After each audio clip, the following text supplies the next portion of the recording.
supplies and solutions for every challenge he faces, plus 24/7 customer support, his venue never misses a beat. Call quickgranger.com or just stop by. Granger, for the ones who get it done.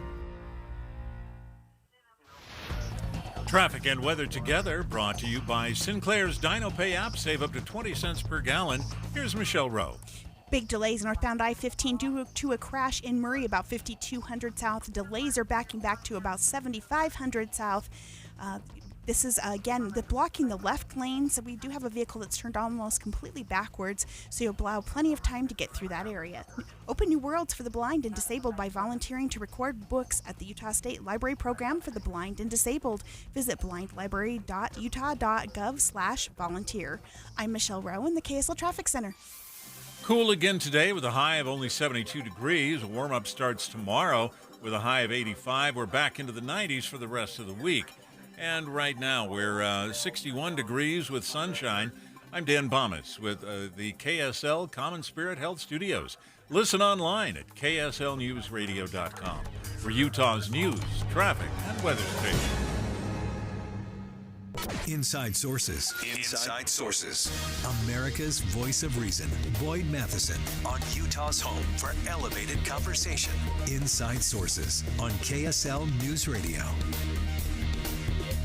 Well, next month, leaders from all over the world will attend the 75th NATO Summit in Washington, D.C. This will take place as conflicts are dragging on all over the world. And there was an interesting opportunity today to kind of get underneath some of the headlines and look at some of the real challenges that NATO is facing and what it means for the United States. And a chance for us to think again about where we are and what comes next when it comes to peace all around the planet. Let's begin. Think you know the news of the day? Think again with Boyd Matheson on KSL News Radio.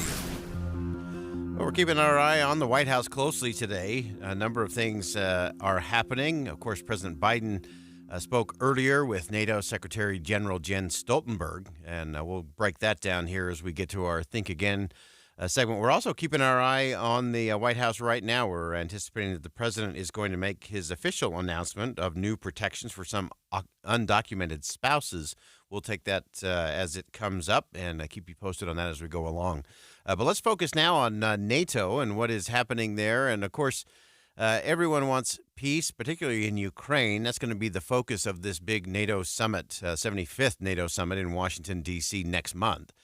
In anticipation of that, the Secretary General, Jens Stoltenberg, came to the White House, met with President Biden, also met with Secretary of State Antony Blinken.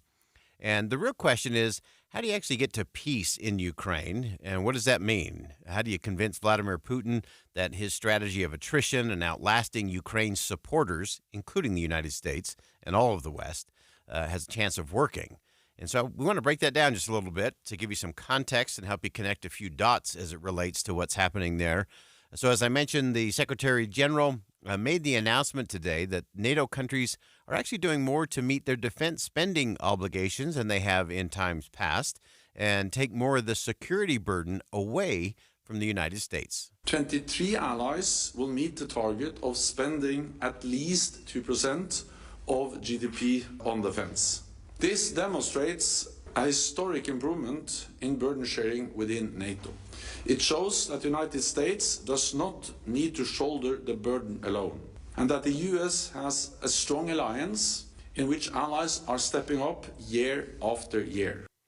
That's an important directional shift. Not nearly enough, I don't think, for anyone across the political spectrum here in the United States, but it is an important and marked improvement that so many of the other NATO countries are stepping up and meeting that defense requirement in terms of how much they're spending in relationship to their GDP, so that it doesn't fall all to the United States to carry that and push that all forward. Mr. Stoltenberg directly called out countries supporting the Russian war effort. So again, so much of the focus today on Ukraine, but he called out China, Iran, North Korea. He said preventing the fall of Ukraine is in all our direct security interests, and to keep these terror supporting regimes from becoming emboldened so that they do the same in terms of spreading their influence. Russia's war in Ukraine is propped up by China, North Korea, and Iran. They want to see the United States fail. They want to see NATO fail. If they succeed in Ukraine, it will make us more vulnerable and the world more dangerous. So our support to Ukraine is not charity, it is in our own security interest. It's an important distinction there from Secretary General Stoltenberg that this is not about charity for Ukraine. This is also in our own national security interests and those around the world. Because if you do want places like China and Iran and North Korea and many of the terror organizations that they fund or encourage or enable to be emboldened, then we got to make sure things stop and that Vladimir Putin goes back to his borders inside of Russia. Now, it's interesting that on the very same day, today, Russian President Vladimir Putin is traveling to North Korea for a summit with Kim Jong-un. They've committed to work together to circumvent Western sanctions on their countries, and North Korea is supplying the Russian war effort with ammunition and weapons to use in Ukraine. And here's the way Secretary of State Blinken framed it as he held a joint press conference with the NATO Secretary General Stoltenberg. With regard to Mr. Putin and his travels to North Korea, look, we've seen Russia try in desperation to develop and to strengthen relations with countries that can provide it with what it needs to continue the war of aggression that it started against Ukraine. North Korea is providing significant munitions to Russia and other weapons. Iran has been providing weaponry, including drones. So really important clarification, I think, there from the Secretary of State to say, look, North Korea is already doing this. They are supplying Russia with the things that they need. Now, they're doing that in very creative ways. It's not that they're actually shipping the bombs and missiles, but it's sort of a bombs and munitions in a box of here's all the components, here's all the technology, here's all the instructions, and shipping that across so they can say we're not shipping weapons to Russia to be used in Ukraine. So I think it was important that the Secretary of State pointed that out, that North Korea is supplying all the things required for Russia to have additional weapons and ammunition in Ukraine. Also, during the press conference, Secretary of State Blinken talked about NATO's concerns regarding China. Same scenario, not providing weapons specifically, but a lot of the non-lethal aid in technology and raw materials are fueling Russia's war effort. With regard to China in particular, as I said before, it can't, on the one hand, say that it wants better relations with countries in Europe, while at the same time fueling the biggest security threat to Europe as a whole since the end of the Cold War. And the fastest way to end the war is for Putin to be disabused of the notion that he can outlast Ukraine and outlast all of Ukraine's supporters, but also if he knows that the fuel he needs for his war machine won't be there anymore. If China in particular, which professes to have a strong interest in ending the war, if it really means it, it will stop fueling the war machine and will continue to do everything we can to cut off the support that countries like Iran and North Korea are providing. Wow, so interesting to get under the headlines in all of this. And so, of course, Russia is playing the game, and Vladimir Putin is counting on the West getting tired of Ukraine and losing interest and losing focus. That's a good thing for Vladimir Putin. It's also very clear that as Putin tries to just kind of wait it out and to hope that the Western support will dry up, the question really is whether the West will continue to stay united, and will they continue to put pressure or really put some serious pressure on China and North Korea and Iran, who are supplying all the piece parts that Vladimir Putin needs to keep his war machine warring inside of Ukraine. Those will be the real tests. I think one other thing that's really important and things that we'll be following and watching in the lead up to the July summit in Washington, D.C., is what the NATO Secretary General Jens Stoltenberg said today, was that one of the most important things is that the West and the NATO allies need to ensure predictable support to Ukraine for the long haul. And I think that has been the biggest weakness in the alliance, is that there has not been predictability in the sustainability of the support for Ukraine. And so as things have gone drip, drip, drip, including very slow movement from the United States Congress and a very slow, indecisive series of moves from the administration and President Biden, that creates uncertainty. And that's exactly what Vladimir Putin needs to continue to have confidence that he can win out in the end. So all eyes on the NATO allies and, of course, the future of Ukraine and Ukraine's role in NATO moving forward. There's a lot to digest, and there's a lot that will be done in the lead up to the NATO summit coming up next month in Washington, D.C., and the focus will be all eyes on Ukraine. We'll be right back.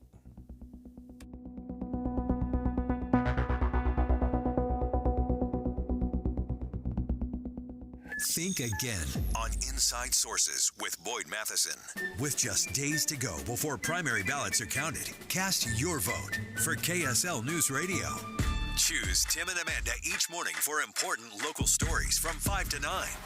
Elect to include David Dejanovic and Boyd Matheson for daily analysis of the campaigns. And on your ride home, write in Jeff Kaplan from 3 to 7. It's your voice, your vote, your station for election coverage. KSL News Radio. Now's the perfect time to go for the gold with Hercules Gold Tier Checking. Open up a new Gold Tier checking account at Hercules Credit Union. You'll get a promotional rate of 4.25% on the balance in your checking account. That's an amazing thing. You also get free credit monitoring, which is so crucial to building your financial future, and there's no one better to do it with than our friends at Hercules Credit Union. Also, with Gold Tier Checking, there's no monthly fees. You earn points every time you use your debit card, and you can redeem those points for all kinds of things, from gift cards to travel, cashback, and so much more. When I think about Hercules Credit Union, I always know that they're not about transactions. It's not about a banking transaction. It's about a relationship that will help you grow stronger together. They've been doing this since 1946. You can find their locations in Taylorsville, Harriman, or Riverton. Or as always with our friends at Hercules Credit Union, you can just find them online at HerculesCU.com. That's HerculesCU.com. Jake and Nate from Advanced Window Products were in the studio yesterday afternoon, and you guys are back. Why? Hey, we want to extend that offer that we had for your listeners yesterday of $3,000 off 10 or more windows. So those of you that were not able to listen yesterday, we're going to extend that. All you have to do is call today. Get on that schedule, and we're going to give you $3,000 off 10 or more windows. Advanced Window Products is a company that's been doing business for 38 years in Salt Lake City. Your opportunity to get new windows that'll enhance the look of your home, your number one asset, and will cut your energy bills, perhaps most important, right? They do cut your energy bills. Yeah, the energy savings will be significant. Advanced Window Products offers financing as low as $170 a month. They build the windows, they install the windows, and they guarantee them for life. Call now, 801-850-9100, 801-850-9100, advancedwindowsusa.com. We're going to go live to the White House right now, where President Biden is about to speak on the 12th anniversary of the DACA decision, giving some certainty to those who came into this country as children, and also a new announcement from the president related to spouses, undocumented spouses. Currently, Jill Biden is at the podium. Let's listen in. On little faces, with laughter and skinned knees, with PTA meetings and soccer practice. You go to the school of your dreams and start a business and tutor kids in math after school. And all you want is to give your child all the possibility of the world. But hanging over you is a shadow, a missing piece of paper, the possibility that your family may not be able to stay together. It's a story that too many families all across the country live every day. Since Joe took office, we've heard from those mothers and daughters, those fathers and sons, about the agony of that shadow. So Joe is doing what he always does, leading the way with compassion and experience.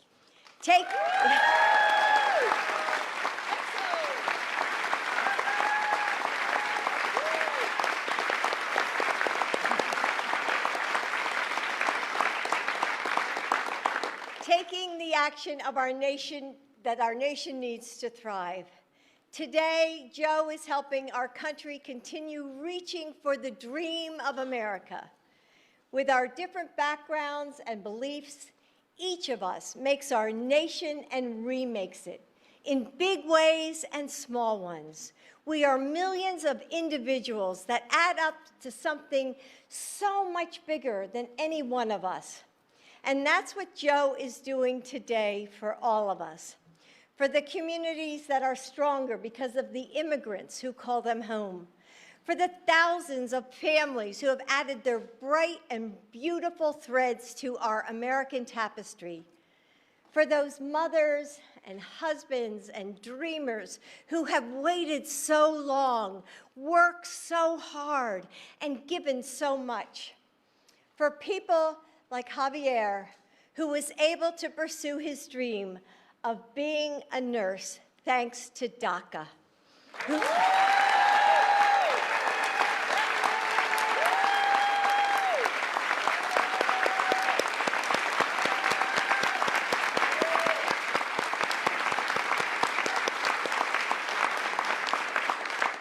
Who saves lives every day, whose family needs him, and who shouldn't have to live in fear. Please help me welcome Javier Quiroz Castro.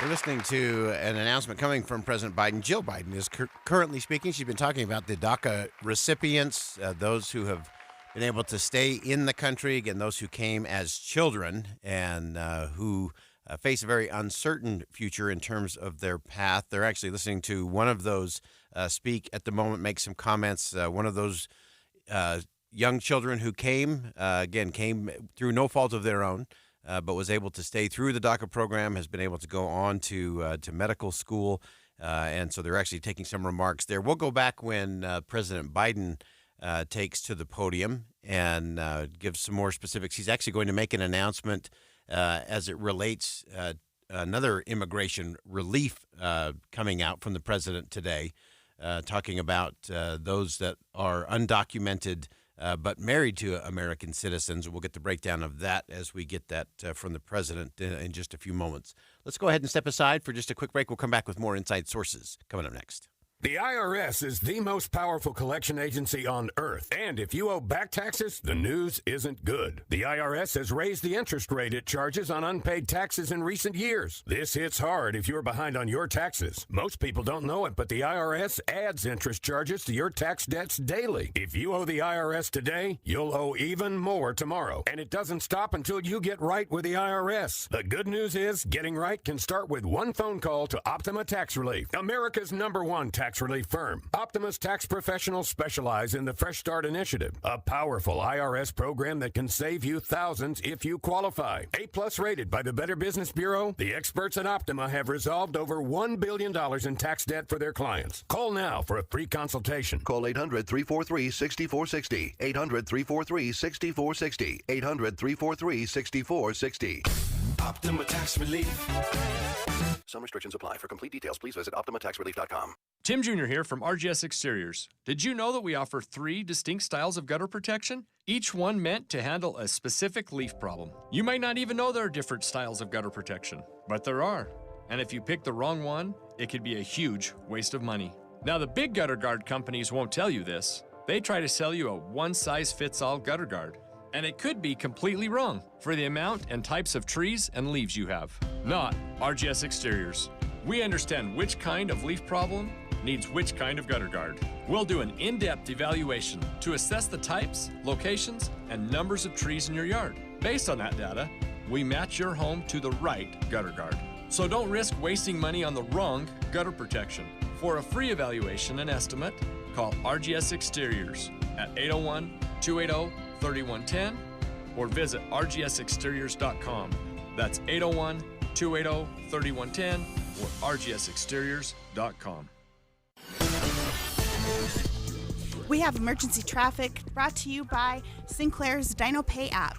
This is northbound I-15. We have a crash blocking the 2 left lanes about 5200 south, traffic backing up into Midvale. Also, we have another emergency traffic situation. This is due to a hazmat leak. This is at 210 west, 3900 south. You will be diverted away from that intersection, so you might want to use an alternate and stay off of 3900 south. Michelle Rowe in the KSL Traffic Center.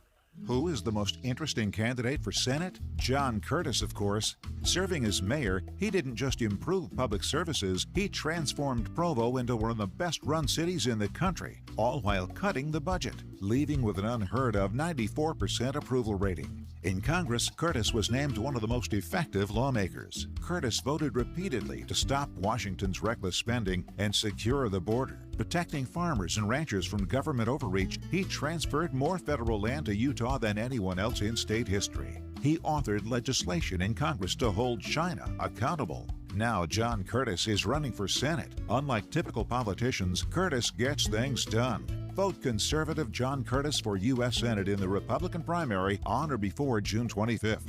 EDF Action Votes is responsible for the content of this advertising, paid for by EDF Action Votes, edfactionvotes.org, and not authorized by any candidate or candidates committee. And we're going to go back to the White House. President Biden has stepped to the podium and is addressing immigration issues.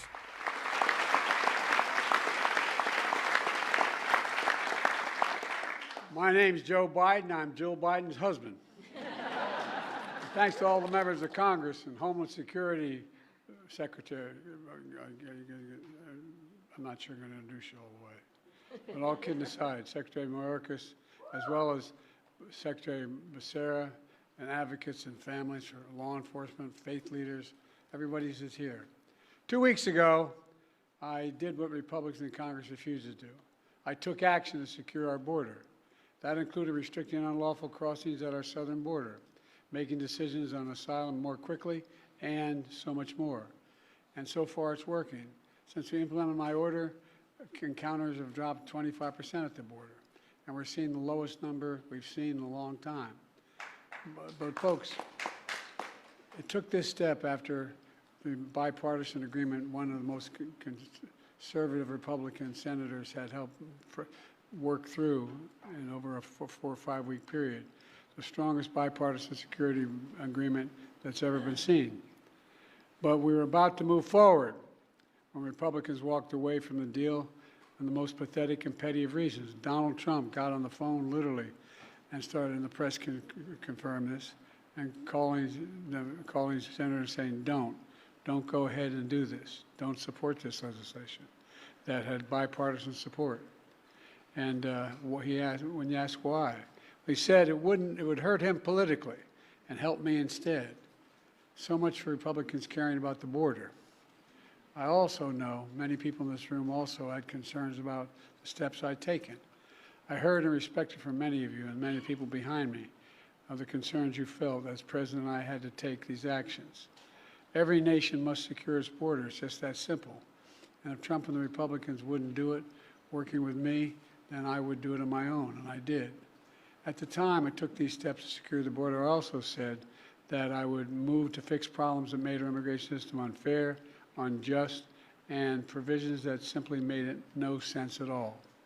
Specifically, steps that will be good for dreamers, married couples, and for Americans. That's why we're here today. A few days ago, we marked the 12th anniversary of taking care of dreamers that President Obama and I put in place. There are a few of these immigration areas that have had most positive impact and gotten more support from the American people across the board. These young people known as dreamers, Hispanics, South Asians, and more, who came to America as children, only know America as their home, have been able to live and learn out of the shadows.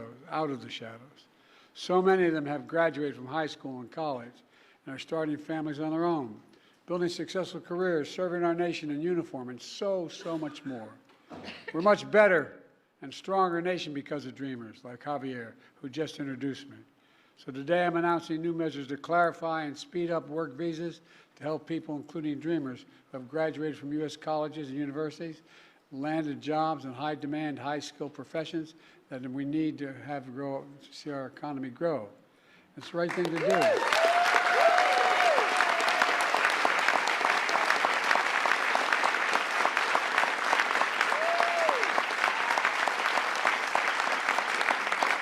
I want those who have been educated at U.S. colleges and universities to put their skills and knowledge to work for here in America.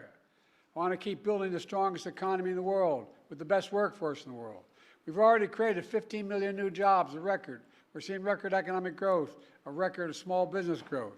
And I doubt why the action we're taking today matters. If you wonder about that, just ask business leaders, ask labor leaders, ask economists, ask elected officials. They know it's good for American business. They know it's good for the American economy. They know it's good for America, period.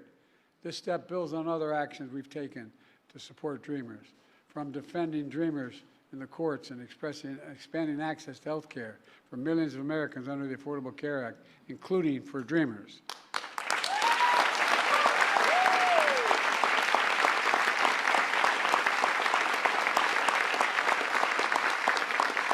The second action I'm announcing today is about keeping families together. My dad used to have an expression. He said, Joey, family's about the beginning, middle, and the end. About keeping couples together who are married, where one spouse is a U.S. citizen, the other is undocumented. They've been living in the United States for at least 10 years. These couples have been raising families, sending their kids to church and school, paying taxes, contributing to our country for 10 years or more. Matter of fact, the average time they've spent here is 23 years, people we're affecting today. But living in the United States all this time with this fear and uncertainty. We can fix that, and that's what I'm going to do today. Fix it. You've been listening to President Joe Biden. He's made his formal announcement. Again, this will be rules and regulations, streamlining some processes in terms of those undocumented that are married to U.S. citizens, have been in the country for 10 plus years, and a host of other things. It does streamline the process and create some certainty. I think one of the challenges in all of this is when we conflate everything from border security to these little immigration components to it as well. We've got to keep the right pieces in the right place because if we conflate it all into one thing, it's easy to point fingers and place blame. There's plenty of blame to go around. It goes to both sides of the political aisle, and we have to do all the above. Again, we have to secure the border. We have to fix the system, and we can show compassion and uphold the rule of law. Those are all compatible principles. All right, we'll step aside for some bottom-of-the-hour news. More Inside Sources coming up next. Stick around. We'll be right back.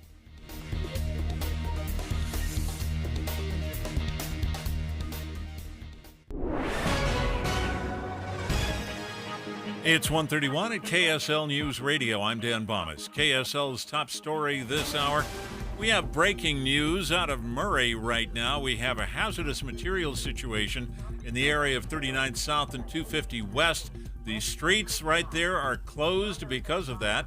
There are some evacuations in the area as well. 39th South is closed approaching I-15. Emergency officials haven't yet let us know what hazardous materials are involved. They are advising people to stay away from the area. Utah is seeing fewer reports of sexual harassment, but the Utah Women in Leadership Project says there's still a lot of work to do. Founding director Dr. Susan Madsen says many people in low-income jobs are less willing to report sexual harassment due to fear of retaliation. Madsen says the power dynamic between people in charge and service workers also causes issues with reporting. Your money at this moment, the Dow is up right now, but just a little bit, 16 points. The NASDAQ is up, but only by 5. And our KSL weather looks like we'll see heat returning to June here coming up in the next few days. KSL News Time, 1:32. You know what's great about KSL's traffic coverage? Trained traffic reporters and real listeners. Trading information and making the commute safer and faster for everyone. Every 10 minutes on the nines, we have you covered on KSL News Radio. Make a decision today that will change every day for the rest of your life. It did for me when I started SOTA Weight Loss. SOTA stands for state-of-the-art weight loss. Why? Because it is state-of-the-art. It's that simple. It's based on science. It's based on a system that actually works. I was so tired, especially in the summer months, of being a spectator on the sideline, so I got it together with my SOTA nutritionist. I lost 37 pounds in just 90 days. I'm over 2.5 years down the road. I still feel great, all because of SOTA Weight Loss. You can do the same thing. It's that simple. You can make a better tomorrow starting today, and it is a decision. It's a decision that will change every day for the rest of your life. As I always say, there's no time to lose. There's only time to win. So start winning today. Check it out at sotaweightloss.com. That's SOTA weightloss.com. Introducing Peach Doors and Windows. Are you ready to upgrade your home with stunning new doors but are overwhelmed with how to begin? Peach Doors is here to make the entire process smooth and stress-free. Visit their showroom to see their wide selection of wood doors, durable fiberglass, energy-efficient aluminum, oversized glass bifold doors, and so much more. It's not just about looks, it's about durability and security to protect what matters most. Let them help you find the perfect match for your home, budget, and personal style.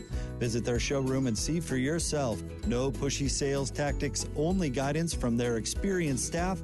No inflated markups just to offer so-called discounts. See their 5-star reviews where customers rate them on their attention to detail through every step of the sale and installation process. Amazing home transformations begin with windows and doors. Serving Logan to St. George, just Google Peach Building to see for yourself. When Utah calls, Celeste Malloy delivers. Celeste is a principled yet effective congresswoman who stands up, shows up, and doesn't bow down. Utah can't afford another do-nothing politician. No chaos, no empty rhetoric, and no pandering. Just results. Vote Celeste Malloy for Congress. Paid for by Duty Service Honor PAC and not authorized by any candidate or candidates committee. P.O. Box 369, Snohomish, Washington 98291. Duty Service Honor PAC is responsible for the content of this advertising.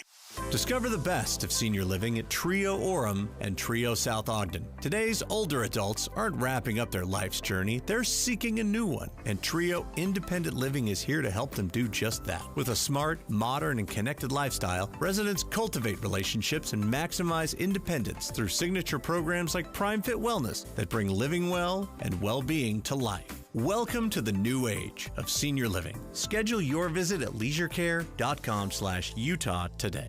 Getting help with electrical repairs is easier than you think. All you have to do is call Any Hour Services or schedule an appointment at anyhourservices.com. No one helps more homeowners than Any Hour Services. Traffic and weather together brought to you by Sinclair's Dino Pay app. Save up to 20 cents per gallon. And we have Michelle Rowe. Michelle, an emergency traffic situation going on right now. Yes, we have emergency traffic in a couple of areas, Dan. The first is in Murray. This is northbound I-15. The crash has finally just cleared, but the delays are backing into Midvale.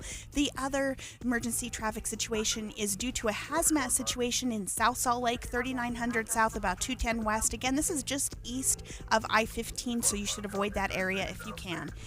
Get more in 2024 at the Ute Stampede Rodeo, July 10th through 13th. 90 years of family entertainment, carnival, flying cowboys, live music, and extreme bulls, July 10th.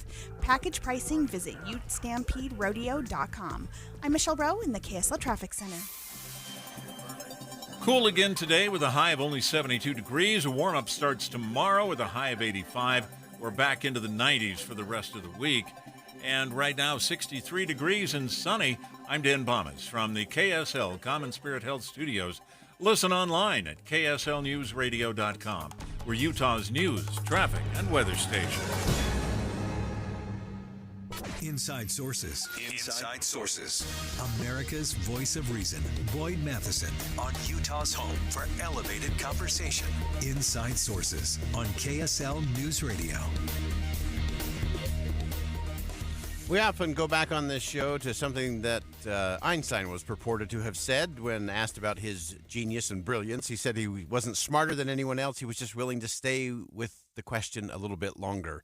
And that's something we try to do on this show. And we're actually going to return to a question and a conversation that we had with Dr. Ezekiel Emanuel, professor and vice provost for global initiatives at the University of Pennsylvania, about the need for more Socrates and Platos in the world and a little different focus in terms of what's happening in higher education. And Dr. Emanuel, welcome back to the show. I wouldn't say we need more Socrates and Platos. They're rare as hen's teeth. I would say we need to read them more. I think that's probably a good place to actually creating a few new ones. I think that's a hard lift. If you know the formula, you got a Nobel Prize coming. All right, we're gonna give it a play here. And I think you know the answer to it because as we've had our conversation, I keep going back to the conversation we had a few weeks ago and thinking about this whole idea when we talk about getting this liberal arts education and just what that actually means to a young student. And the question I've been dying to have you unpack for us is we live in this society that is so specialized. That, a kid's got to decide if they're going to be a second baseman by the time they're 8 years old, or they've got to commit to being, full on as a violinist or whatever it is so early. And I think that often prevents us from having, whether it's a Da Vinci or a Socrates, because we're so specialized, we don't have very many people who connect the dots anymore. And so how does a liberal arts education play into, how do we create those well-rounded dot connectors who can actually solve problems and lead society? Well, most of us are not going to be the first violin of the New York Philharmonic, right? We're just not going to be that, nor are we going to be the next Michael Jordan. And most of us are going to go to college, and by the time we've gotten to going to college, it's pretty clear we're not something extraordinary. But that doesn't mean we can't be something extraordinary. It just means it's probably not going to be physical. It's probably, at best, going to be intellectual because you mature later with your mind. And I think actually that's one of the things that we have to, that, liberal arts colleges and universities have to oppose is the early specialization. I know that at this moment, parents are very worried about their sons and daughters getting good jobs, et cetera, et cetera. And that we got to calm down. First of all, population's going down. The unemployment rate's at 4%. We need all the people we can get out there. That's the first thing. The second thing is, kids born today, they're going to have 55, 60-year career. They're not in the usual, 30-year career kind of thing that happened when we started with Social Security and stuff. You're going to have a lot of time and a lot of time of switching careers, staying with the same job. That was something people did in the 50s, but it's not true today. And we don't know what the next technology is going to be. Just a few years ago, it was like everyone's got to code. It's going to be coding everything in computers. Well, now that looks like one of the dumber suggestions because AI is going to do it way better than you can. Yeah. And so what you really need is to have the ability to, as you say, critically think, analyze a situation, understand it, connect dots that other people aren't necessarily connecting, work with other people. We know, lone geniuses like, Einstein sitting in a patent office coming up with relativity. Yeah, okay, but that's one in the 20th century. It's not happening every day. Most of us are working on teams. I'm a fancy-dancy professor, and I have a research team, and I have collaborators, and I do things with other people. As a matter of fact, today I had, I'm working on two different projects, one set of collaborators that involve McKinsey and Harvard and WashU, and another project that involves, researchers in Norway, me, 3 people on my team. It's, you've got to be able to work in teams too. Yeah. So you have to connect dots, and you have to be able to work collaboratively. It's a lot more than just, know these facts. Knowing facts is helpful because it's hard to think critically unless you know facts or can verify facts. But it's not enough. You need to be able to, well, what are we trying to show here? How are we going to do it? What's the best piece of data we can get? What is he trying to say? And, so I think that's why specialization, parents, they got to chill. Yeah. They got to give their kids room. No, I think this is really important. It is.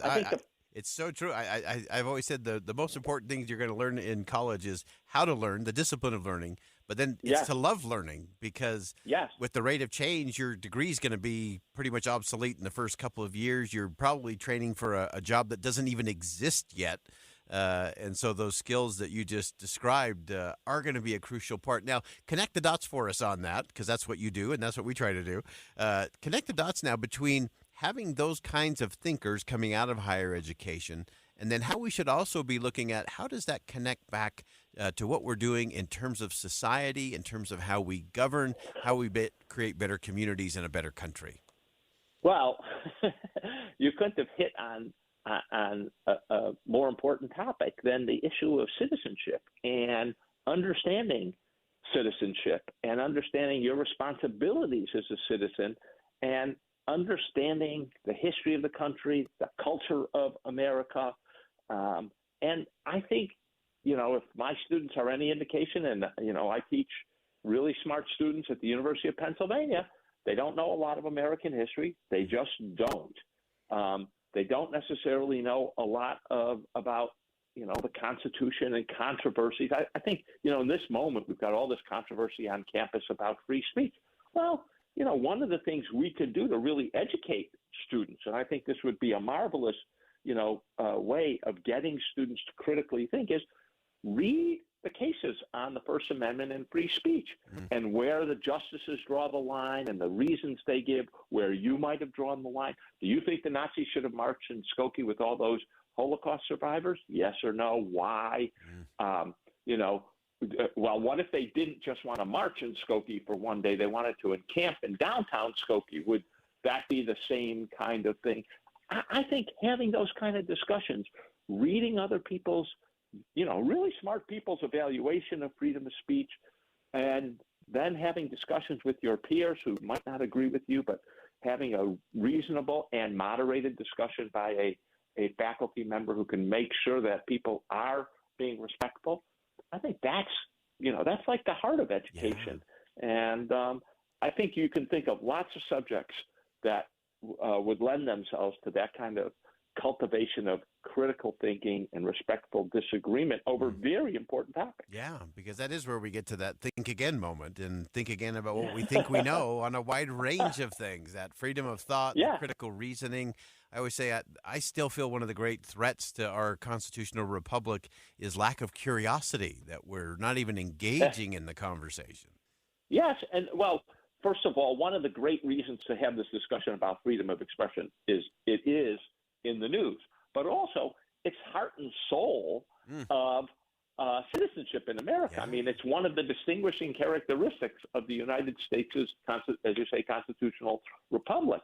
And it's really important that people understand what the goal was and what the limits are. And same thing with separation of church and state. That's a hot topic, same issue. And I would say the other thing that you raise, and I think is super important, is we do have to have people who can, be curious, who don't think everything they believe is right. So one of the courses I've taught is a course on Benjamin Franklin, who I think is the smartest person ever born in America, all of the Americas, not just the United States.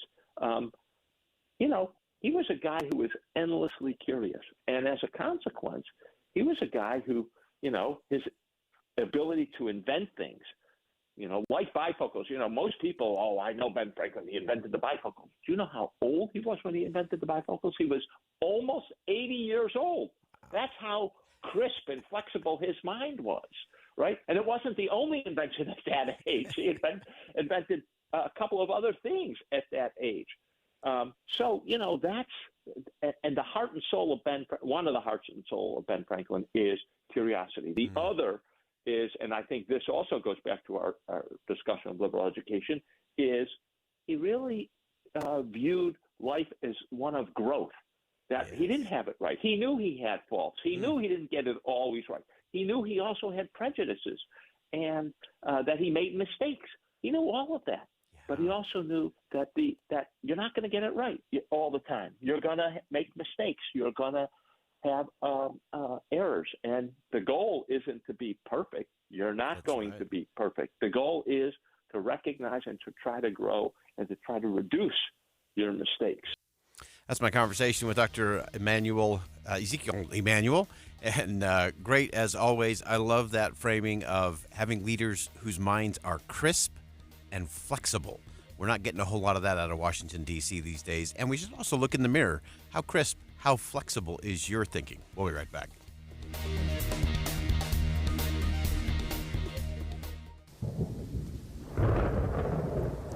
You might not believe this, but 11 of Utah's 16 presidential disasters involved flooding.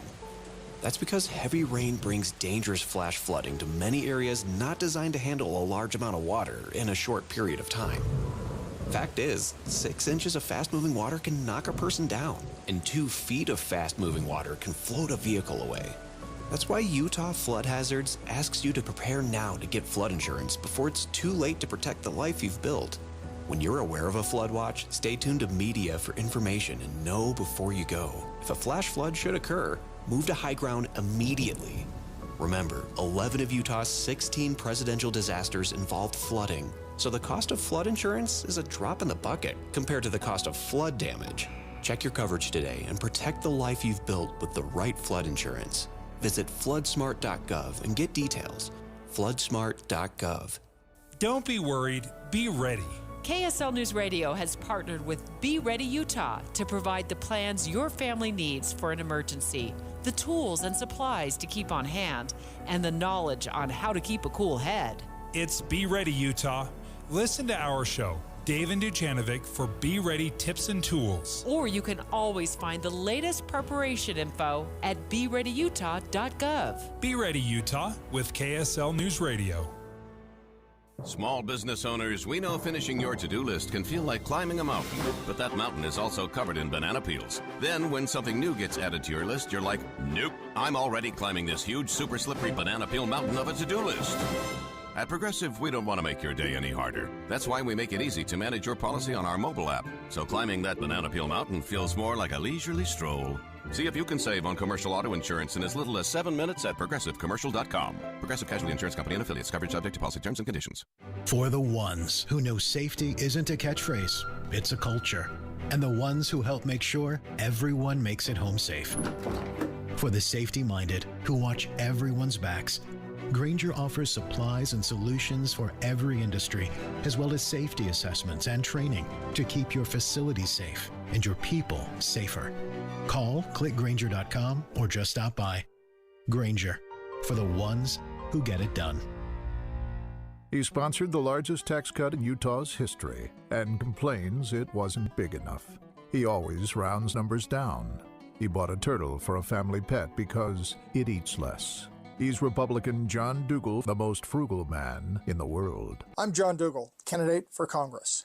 I'm reusing my state auditor campaign ad to save money. Congress needs to stop wasting money too. It's clearly time to frugal DC. Vote frugal. Vote John Dougal. I approve this message. Paid for by friends to elect Frugal Dougal. Attention homeowners considering roof replacement in 2024. Light up your home this June with Master Roofing. Schedule your roof replacement by the end of June and receive a free V-Lux sun tunnel valued at $1,200. Perfect for brightening your bathrooms and hallways. Don't miss out. Visit masterroofingutah.com to schedule your free assessment and claim your free V-Lux sun tunnel. Call 801-383-0072 or visit masterroofingutah.com today. Light up your home with Master Roofing. For the ones who know safety isn't a catchphrase, it's a culture. And the ones who help make sure everyone makes it home safe. For the safety-minded who watch everyone's backs, Grainger offers supplies and solutions for every industry, as well as safety assessments and training to keep your facilities safe and your people safer. Call, click Grainger.com, or just stop by. Grainger, for the ones who get it done. Attention talcum powder users. Have you had ovarian or gynecological cancer? A proposed $8 billion plan will pay those who believe they got sick from using talc products like Johnson's Baby Powder and Shower to Shower. Johnson & Johnson maintains its products are safe. You have until July 26, 2024 to vote to accept or reject the plan. For more information, visit officialtalclaims.com or call 888-431-4056. Paid for by LLT Management, LLC. Common Spirit Health. Hospitals, clinics, and caregivers all connected to advance healthcare in Colorado, Kansas, and Utah. Healthcare with human kindness is here. Hello, human kindness. Boyd Matheson divides rage from reason on Inside Sources. One of the areas that often flies under the radar and has a tremendous impact on economic growth is permitting. All of the red tape is how we usually frame that debate, and so many around the country and right here in the state of Utah struggle with dealing with it when trying to build a business, pursue energy opportunities here in the state of Utah. and it's one of those that just gets bogged down, but it's always something that's just half a step away. Well, today, Representative Celeste Malloy introduced a new bill to streamline that federal permitting process, and she joins us on the line. Representative Malloy, welcome back to the show. Thanks, Boyd. So as you have had the experience of going around the state of Utah, give us a little sense in terms of what are some of those permitting, burdensome federal things that a lot of Utah businesses, local governments are dealing with. Well, when I was a deputy county attorney, I dealt with a lot of them on road and water projects. So when local governments are trying to maintain roads or build new roads, they have to go through these federal permitting processes because we have so much federal land in our state.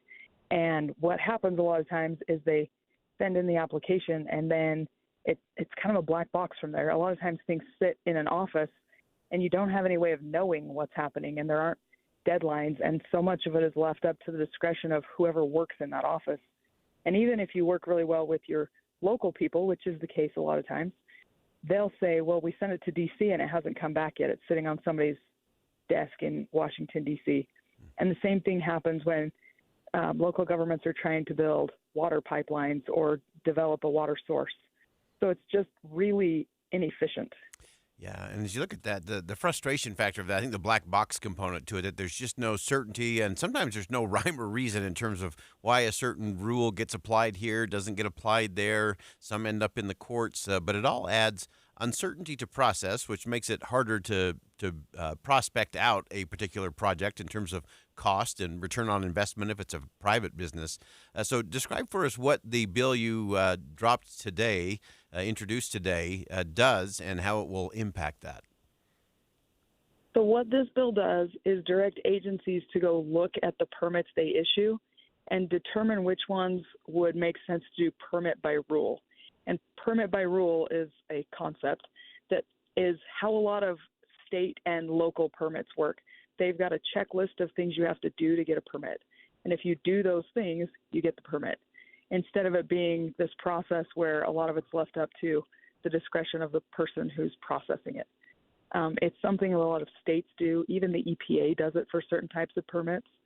And it's not an idea that I just cooked up or that we haven't really put a lot of thought into. I've been working with people who were in Trump's Interior Department who watched this process play out over and over, where things just took a long time. And taxpayers were funding both sides, the people applying for the permits are local governments or state governments, and the people taking their time to approve permits are in the federal government, and the taxpayers are losing on both ends.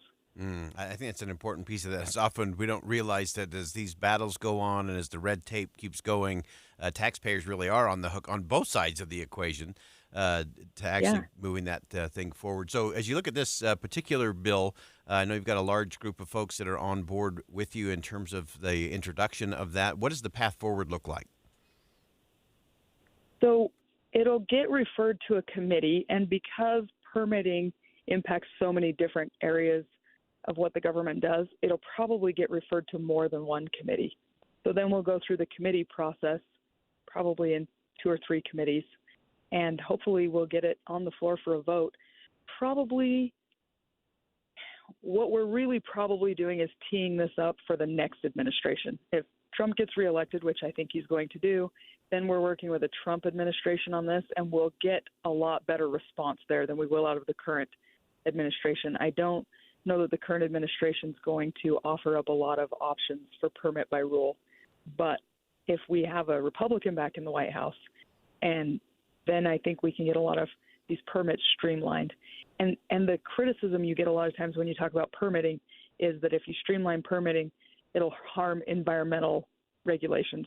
But that's what the checklist is for. So you've got to meet all of the environmental requirements to do permit by rule. I think that's an important part of that balance is you can actually be a careful steward of the environment and you can move the projects forward. And it seems to me that this particular bill, this permit by rule, would limit the ability of the administrative agency to do the regulatory authority inappropriately or randomly or indiscriminately. Yeah. and would actually speed up that economic growth and give some certainty to those local municipalities as well as they try to do their projects. Important bill, an important piece that we often talk about that gets not only businesses but our local governments get wrapped up in these kinds of red tape. And this is one way to simplify it, streamline it, and still have that balance in terms of being responsible and creating a clear path economically as well. Representative Celeste Malloy, representing Utah's 2nd Congressional District. Great bill dropped today. We'll continue to watch and monitor that as it moves forward. Thanks so much for joining us. Thank you. All right, that's Representative Celeste Malloy from the 2nd Congressional District.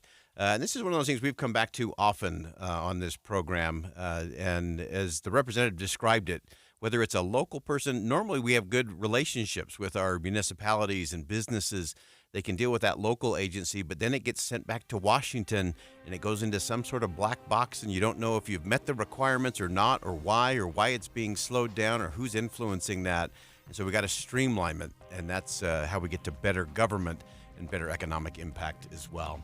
All right, that wraps up hour number 1 of Inside Sources here on KSL News Radio. We'll step aside for some top-of-the-hour news, but don't go anywhere. When we come back, we're actually going to talk about how we talk about the court, why it matters, why we should care. Coming up next. Stick around.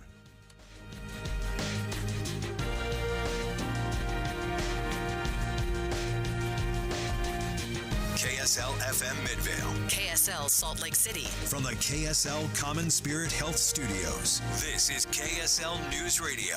Utah's news, traffic, and weather station. It's 2 o'clock at KSL News Radio. I'm Dan Bomas. KSL's top story this hour. Breaking news. Some streets are closed. A few businesses have been evacuated because of a hazardous materials situation in the area of 39th South and about 210 West. We don't know yet just what materials are involved. The bridge over I-15 in that area still appears to be open. Eastbound drivers, though, will have to detour as soon as they get across the bridge.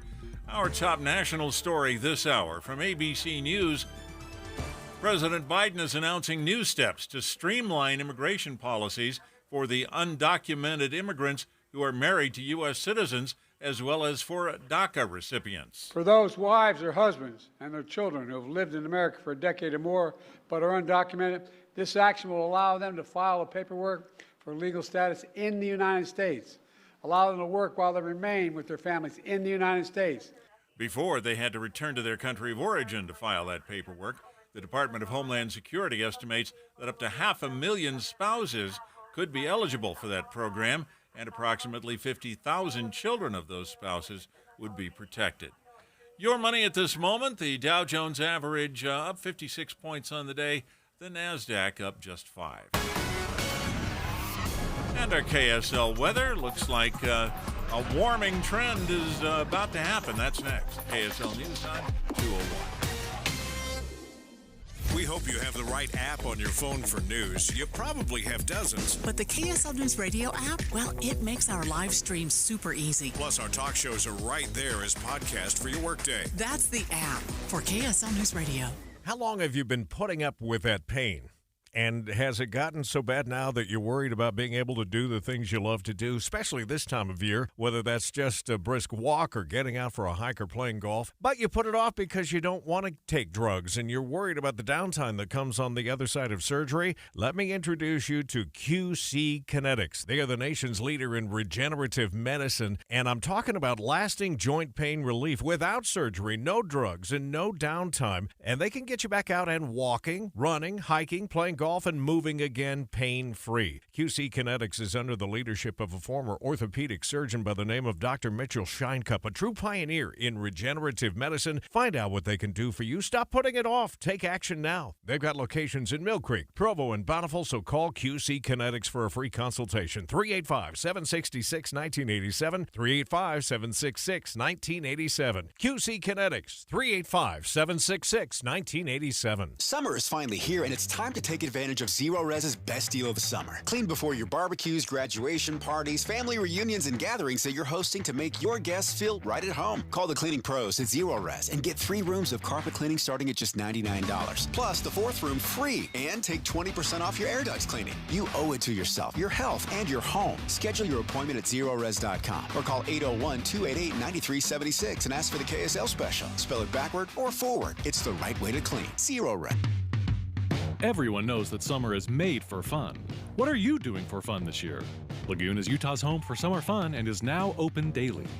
Don't miss out on all the fun and excitement you can only find at Lagoon. Purchase your season passport today and enjoy all the rides you love and Laguna Beach, Pioneer Village, and live entertainment all summer long. And don't forget, Frightmare's in the fall.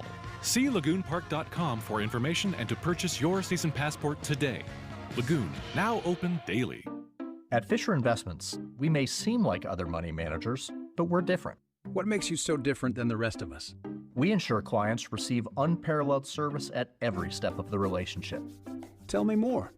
Our investment counselors focus on service over sales, prioritizing clients' needs. How do you make money? We don't sell any commission-based products. We have a simple management fee based on the value of our client's portfolio.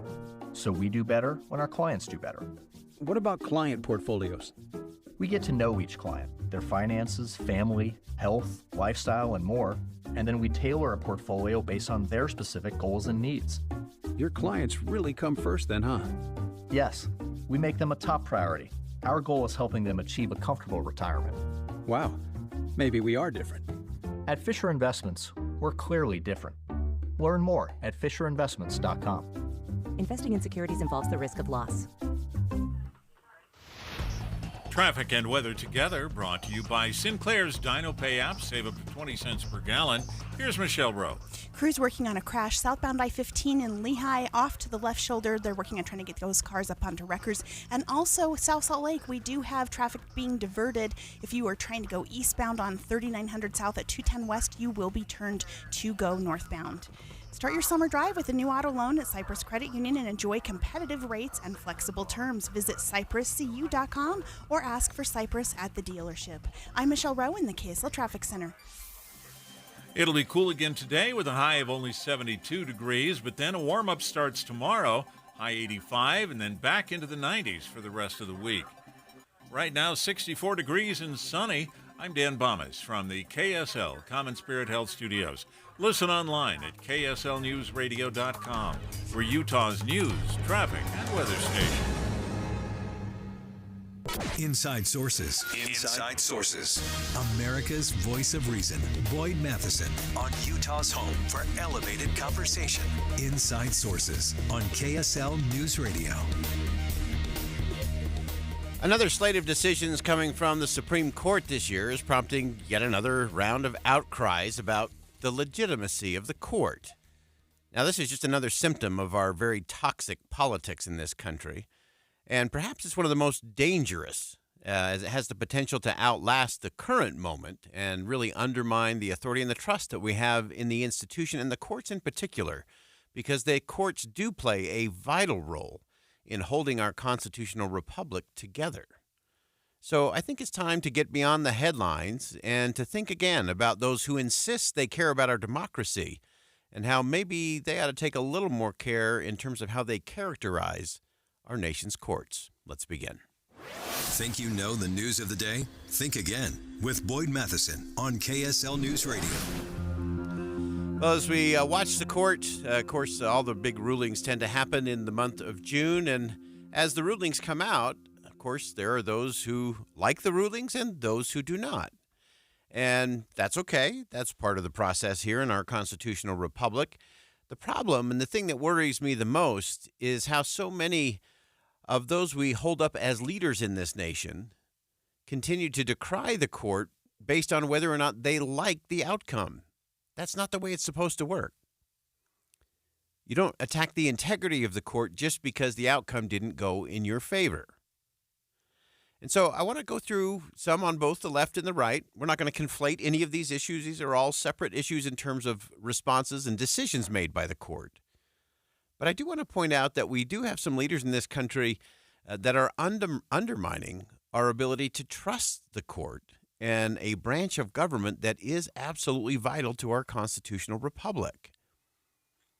So if you look back during the ruling, the Dobbs decision that overturned Roe v. Wade, Senate Leader Chuck Schumer went to the very steps of the Supreme Court and threatened two of the justices at a rally.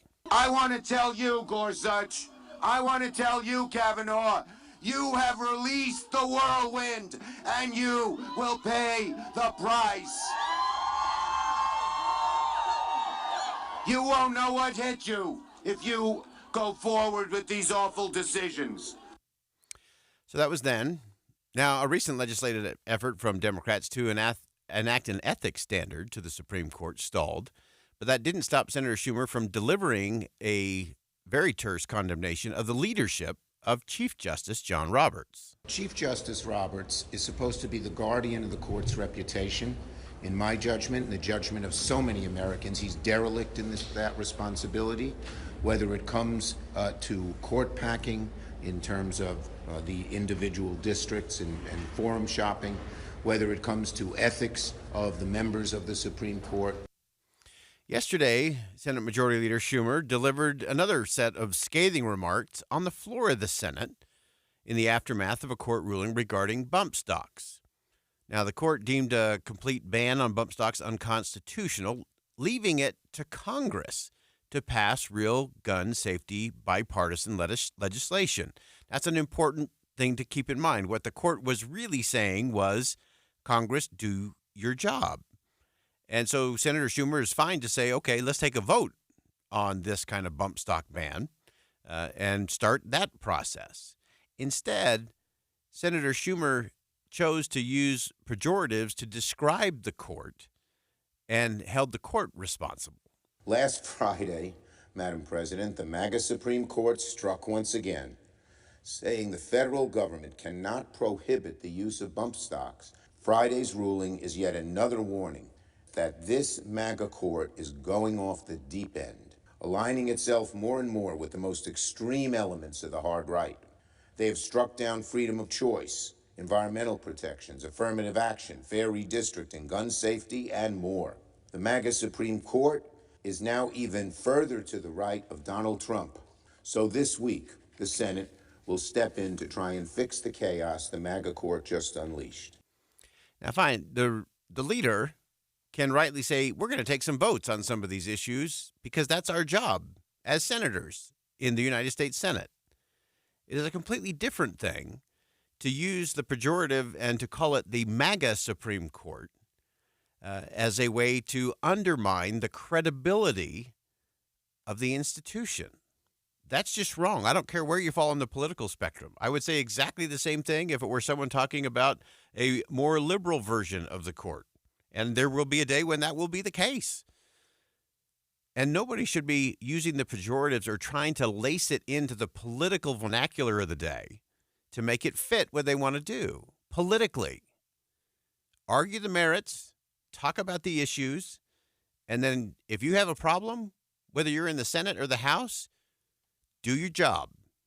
Just do your job. Create a bill, get it to the floor, take a vote, get people on record. And no one has more power to do that in this nation right now than Senator Chuck Schumer.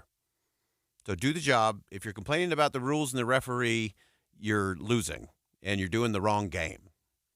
Now, of course, this is not reserved solely to Senator Schumer by any stretch of the imagination. During the trial of the former president, during a hush money trial, he attacked the court that he was in while he was in it and the judge overseeing the case. He went further to attack the justice system as a whole. And anyone who was going to speak about the trial, here is a sample of the way the former president framed it. We just went through one of many experiences where we had a conflicted judge, highly conflicted. There's never been a more conflicted judge. And I'm under a gag order given by a court, and they are in total conjunction with the White House and the DOJ, just so you understand. This is all done by Biden and his people.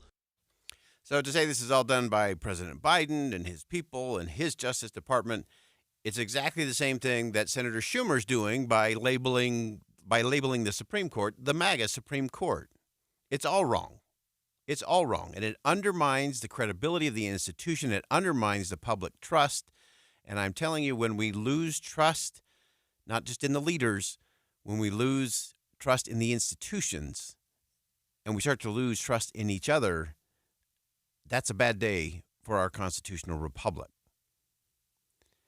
All of this, as I was reflecting on this and having some conversations in the newsroom about this today, my mind went back to a conversation I had with the late Senator Joe Lieberman. He gave us a true statesman's view of a constitutional view and the role of the courts in our government. Take a listen. The founders in the Constitutional Convention created this balance of power, checks and balances between Congress and the executive branch, but they set the Supreme Court and the courts of our country over both of them with the really sacred responsibility to apply the principles of the Constitution to what was happening at that given moment. And over our history, most of the time, even when the court has made decisions that people disagree with, they accept it as the ultimate arbiter because it's what holds our system together. For now, we've lost that in America, and it's very concerning. So how do we regain it?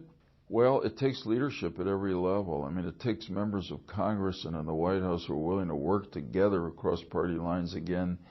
It takes people on the Supreme Court who will never give the public reason to believe that they're acting for partisan reasons. That was my conversation with former Senator Joe Lieberman before his very untimely passing late last year.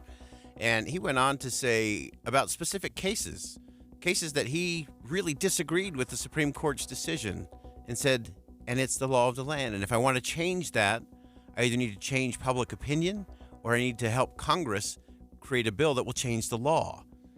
Just shouting pejoratives at each other, undermining the credibility, does not advance the cause of freedom. We've got to think again about what we think we know about what our leaders and elected officials can say, and not just what they can say, but what they should say, especially when things don't go their way. To me, that's actually the test of leadership, and it's the ultimate test of statesmanship. We'll be right back.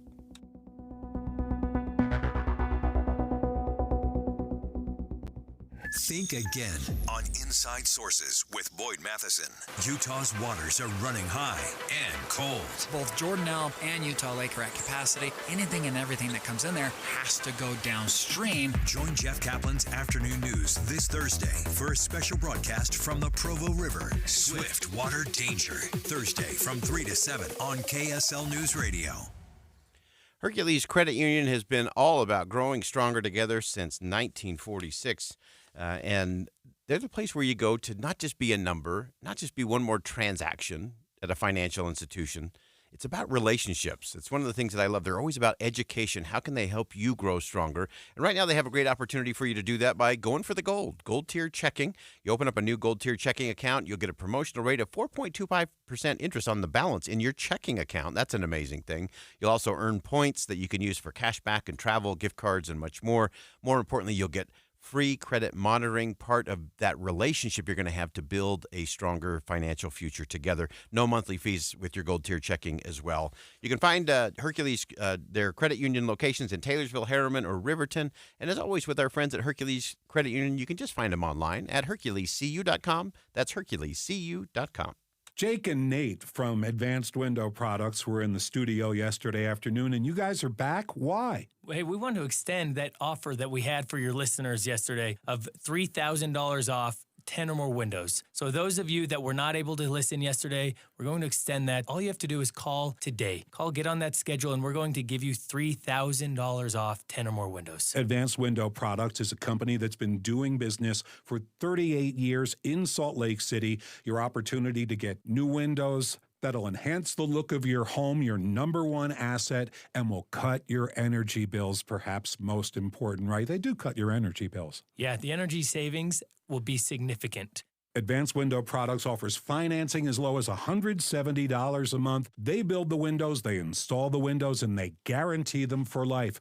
Call now, 801-850-9100, 801-850-9100, advancedwindowsusa.com. Who is the most interesting candidate for Senate? John Curtis, of course. Serving as mayor, he didn't just improve public services, he transformed Provo into one of the best-run cities in the country, all while cutting the budget, leaving with an unheard-of 94% approval rating. In Congress, Curtis was named one of the most effective lawmakers. Curtis voted repeatedly to stop Washington's reckless spending and secure the border. Protecting farmers and ranchers from government overreach, he transferred more federal land to Utah than anyone else in state history. He authored legislation in Congress to hold China accountable. Now John Curtis is running for Senate. Unlike typical politicians, Curtis gets things done. Vote conservative John Curtis for U.S. Senate in the Republican primary on or before June 25th. EDF Action Votes is responsible for the content of this advertising, paid for by EDF Action Votes, edfactionvotes.org, and not authorized by any candidate or candidates committee. My wife and I always loved doing everything together. Jiu-jitsu, kayaking, and intimacy was always on point. It was around my early 30s when I noticed a downward trend. Watching a lot of TV, putting on weight, and just full of self-doubt. I had tried another men's clinic with disappointing results. It's the personalized treatment I receive at Revive Men's Health that has been the complete game changer for me. I've got my energy and motivation back, I'm feeling stronger than I did in my 20s, and it made me a much better husband to my wife. I'm Eric Ramos, healthcare provider at Revive Men's Health. If you are always feeling tired or moody, have a difficult time sleeping, or decreased libido, you may be suffering from low testosterone. Book your free T-check and exam at Revive Men's Health, Salt Lake City. Call 801-263-7777. That's 801-263-7777. Or visit ReviveMen'sHealth.com. Any Hour Services can make sure your AC keeps you cool this summer. Whether you need a tune-up, repair, or just a second opinion about replacing it, call Any Hour Services or visit anyhourservices.com. With the three things you need to know this hour, I'm Dan Bomas. First, a hazardous materials situation is closed down 39th South at 250 West this afternoon. Second, President Biden announced new measures to help DACA recipients stay in the United States. And third, a new nonprofit group working to increase trust in Utah's elections. 64 degrees and sunny in Salt Lake City. Back to Inside Sources on KSL News Radio. Get deeper insights on the news from Inside Sources.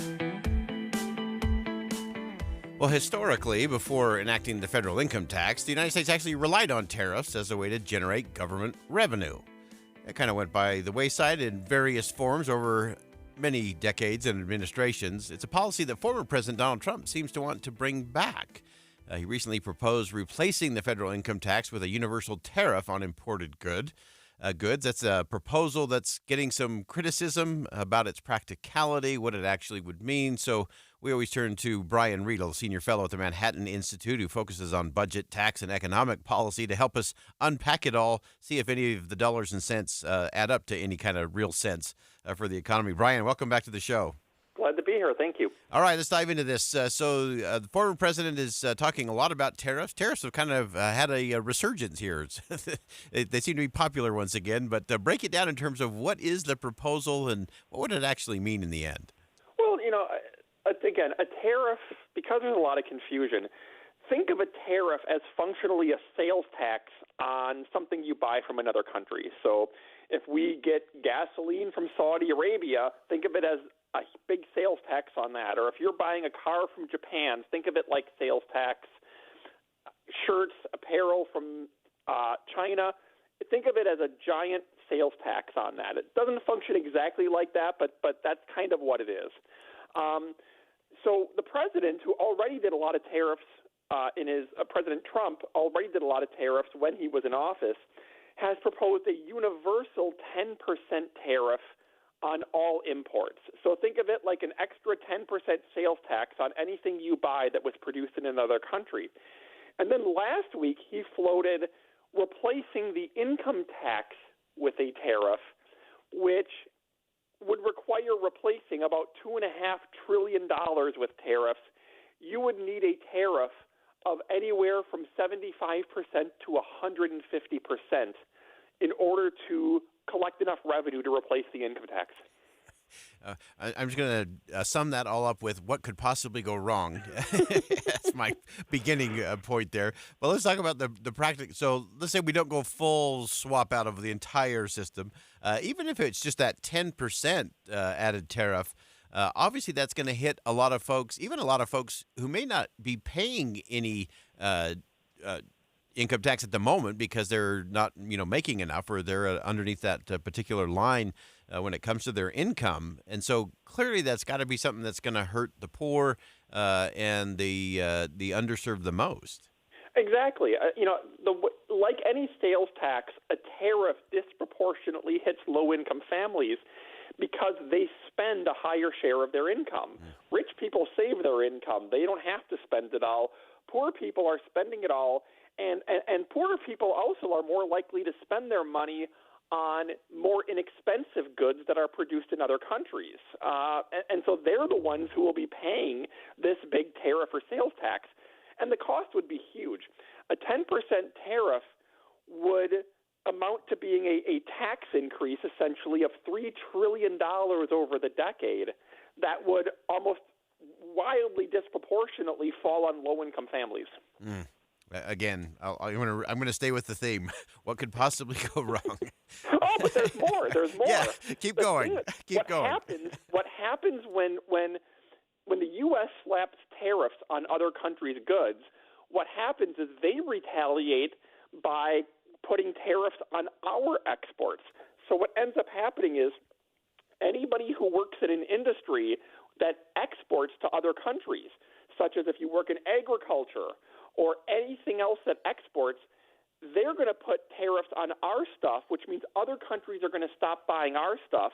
And those who work in industries that export are going to see their jobs disappear. Yeah, because then you're going to have these countries getting it from other places, whether it's agricultural products, whether it's manufactured products, whatever it is coming out of the U.S., they're going to find other places that don't have that high tariff. So the tariff war, again, is never good for the poor and the most vulnerable. It's also not good for those who have good jobs that happen to be in the international space in terms of exports. Exactly. And in fact, the Tax Foundation did an analysis that estimated that a 10% tariff would, in the first year, cost 500,000 jobs in industries that rely on exports. Because if we're not going to buy what they sell, they're going to stop buying what we sell. And if you work in one of those industries, there's a good shot you're going to be laid off. All right, so now let's get to the real analysis here. So why is this such an appealing? Is it just a slogan? Is this just a campaign bumper sticker kind of blue sky shoot the moon that no one's actually going to ever get to? What's the strategy behind all this? I think there is a wild misperception that if you put a tariff on Chinese goods, that means Chinese people are paying the tariff, which is not the case. It's kind of like when Trump said we're going to make Mexico pay for the wall. Well, of course there was no chance Mexico could pay for a wall. There is a misperception that the other country that we're slapping the tariffs on, that we're imposing a fee on them. The other reason it's somewhat popular is international trade is unpopular in America today. There is a broader view that trading with other countries is bad, that it kills jobs, that it impoverishes us, and that the U.S. should make its own goods and be completely self-reliant. It's a great talking point, but in practice, restricting international trade doesn't make a lot of sense, because what ends up happening if the U.S. wants to become completely self-reliant is, again, you kill all the jobs in the export industries, and domestically everything becomes more expensive, because the reason we buy things from other countries is because they can produce things in many ways not as expensive, or for certain agricultural products and minerals, they can produce things that we are incapable of producing in America. So you really end up costing a lot of jobs and raising a lot of prices. Yeah, and then finally, in our final minute, Brian, we know there have been some things where there's been competitive imbalance. I think of kind of the Chinese steel seems to be one area that they always kind of go after. Are there areas where tariffs can be effective in a really laser focused kind of way, or are we just playing the wrong game? I think we're playing the wrong game. I think what a lot of economists will tell you is that as much as there can be frustration over other countries' trade policies, tariffs typically just punish ourselves. And I do think if you are going to support international trade restrictions, the argument you can make is probably national security. I think there are some items where you can make a purely national security argument that if there are things we need for weapons or for self-reliance in a war, and say we're completely dependent on China, that would be a problem. But the number of examples of that is pretty small. Exactly, pretty small, and that's I think that is the thing. So as always, when we talk about things in sweeping generalities, we usually fail. But when we get to the specifics, and we find out what's really underneath the hood. Brian Riedel, Senior Fellow at the Manhattan Institute, always helps us get through the muck, through the mire, to the specifics so we can say what could possibly go wrong. Brian, thanks so much for joining us today. Great insight as always. Thanks for joining us. Thank you so much. All right, that's Brian Riedel, Senior Fellow at the Manhattan Institute. Tariffs sound like a great thing. It sounds like, hey, we can be self-reliant. We can do all this. We live in a global economy and an interconnected world. Are there areas where we should be more independent? Absolutely, when it comes to national security. And we live in this very interconnected planet. And trying to do it alone is usually going to hurt the poor and the most vulnerable the most. So don't fall for a sweeping generality or a nice bumper sticker slogan. We can lead. We can do it. I don't think tariffs are going to be the answer or the solution anytime soon. All right, we'll step aside for some bottom of the hour news. Don't go anywhere. More Inside Sources coming up next on KSL News Radio.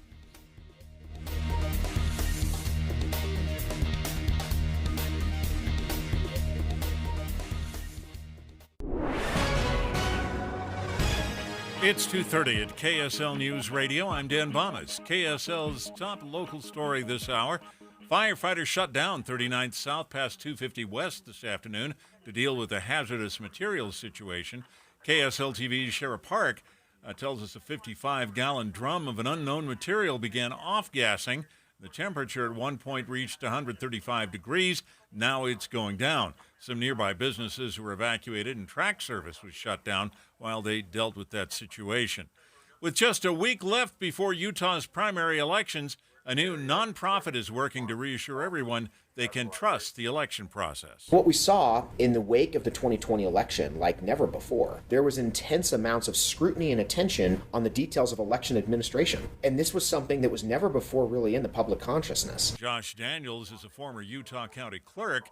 He told the KSL Deseret News editorial board the goal of Trust Utah elections is to support principles and best practices in election administration. Our top national story this hour from ABC News. President Biden announcing 2 new executive actions on immigration today. One streamlines the process for obtaining legal status for immigrants married to American citizens who've lived in the U.S. a long time.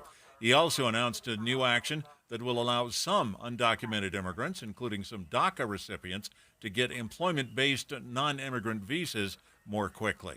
Your money at this moment, the Dow Jones average up 56 points on the day, and the NASDAQ closing trading up about 5 points. The S&P 500 was up 13. Our KSL weather looks like a warm weekend coming toward us. That's next. KSL News Time, 2:31. It's a priority for us at this station to bring you all sides of a story and to talk about the news fairly, completely. Get all the facts and be really aware. Utah's Morning News with us, Tim and Amanda. Weekday mornings 5 to 9 on KSL News Radio.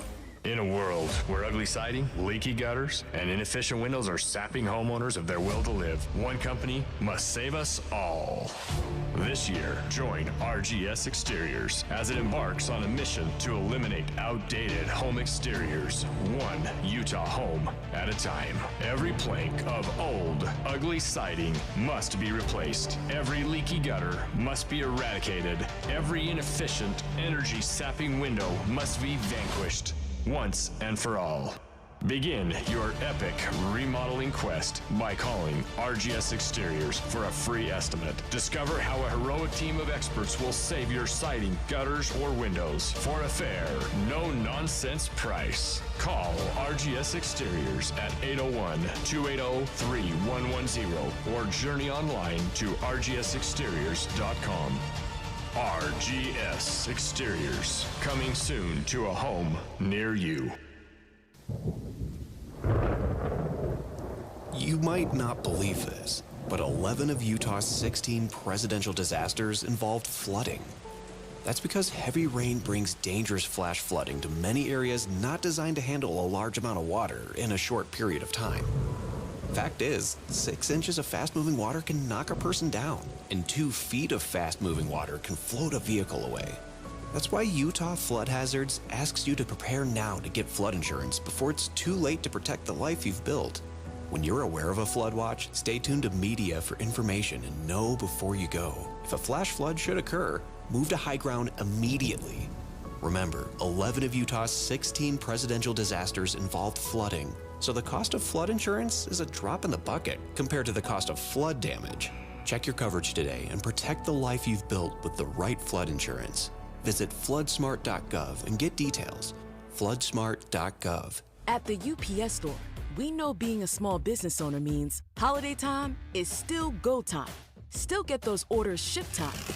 And still re-up on stamps and supplies time.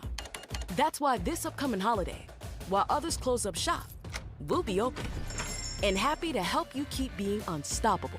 Come into your local store today. Most locations are independently owned. Product services, pricing, and hours of operation may vary. See Center for details. The UPS store. Be unstoppable. We're recording this Progressive commercial on a real boat to let people know that when you bundle your home, boat, and other vehicles... What was that, Flo? Progressive saves you money, Jamie. Why are we doing this on a boat? We were going for authenticity. We're going to the city? Authenticity. You mean Atlantic City? But we're not in the Atlantic. Are we? Bundle your home and other vehicles with Progressive. Progressive Casualty Insurance Company, affiliates, and other insurers. Not available in all states or situations. Traffic and weather together, brought to you by Sinclair's DinoPay app. Save up to 20 cents per gallon. And here's Michelle Rowe. I'm hearing scanner chatter of a new crash, 3100 South Redwood Road. Also, if you're in the area of 3900 South, 210 West, they're asking you to avoid that area if you can. They've been working on a hazmat situation, and you will be diverted at that intersection. Experience free banking today at your local Zions Bank branch or visit zionsbank.com/foryou to learn more of a division of Zions Bank Corporation, NA, member FDIC. I'm Michelle Rowe in the KSL Traffic Center. Cool again today with a high of only 72 degrees. A warm-up starts tomorrow with a high of 85. We're back into the 90s for the rest of the week. 64 degrees and sunny right now. I'm Dan Bomas from the KSL Common Spirit Health Studios. Listen online at kslnewsradio.com. We're Utah's news, traffic, and weather station. Inside Sources. Inside Sources. America's voice of reason.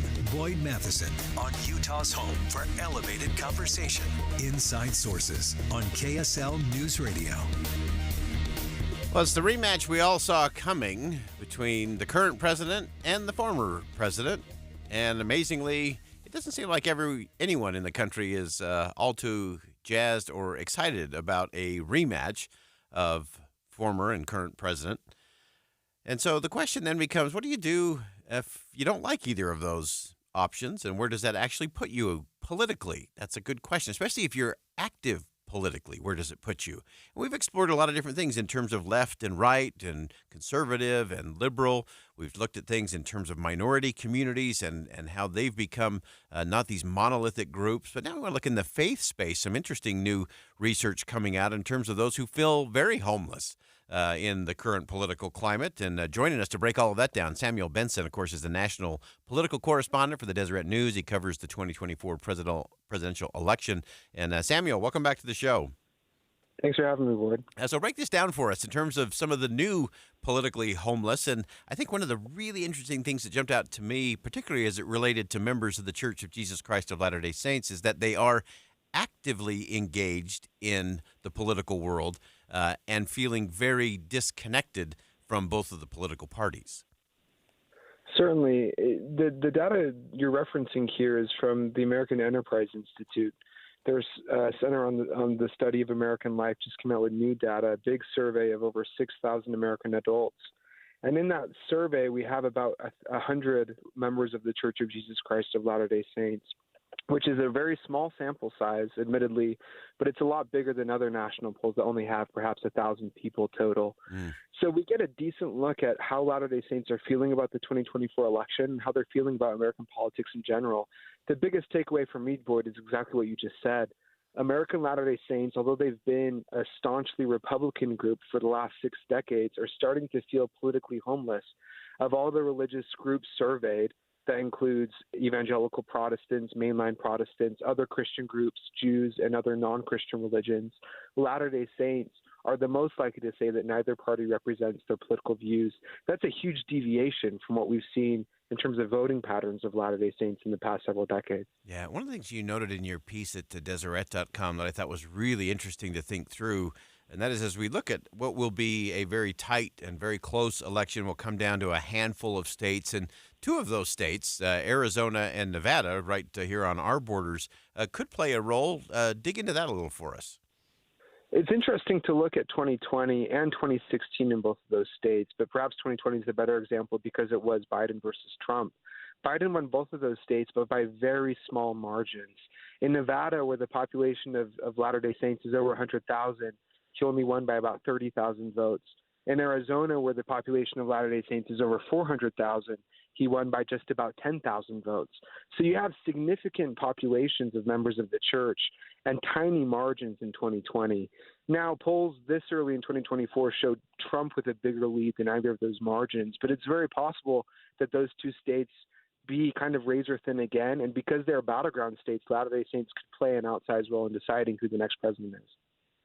I think it's such a fascinating component to all of that. And what else surprised you as you kind of got under the hood in some of those numbers in terms of what it means, in terms of where people are, and anything you can project forward in terms of what this might mean, not just in 2024, but beyond? Sure. You know, Boyd, as I've gone around the country covering the presidential race for the last 9 or 10 months, focused on the Republican primary at first and now the general election, it's interesting that now we're really settling into 6 or 7 battleground states that will decide the election.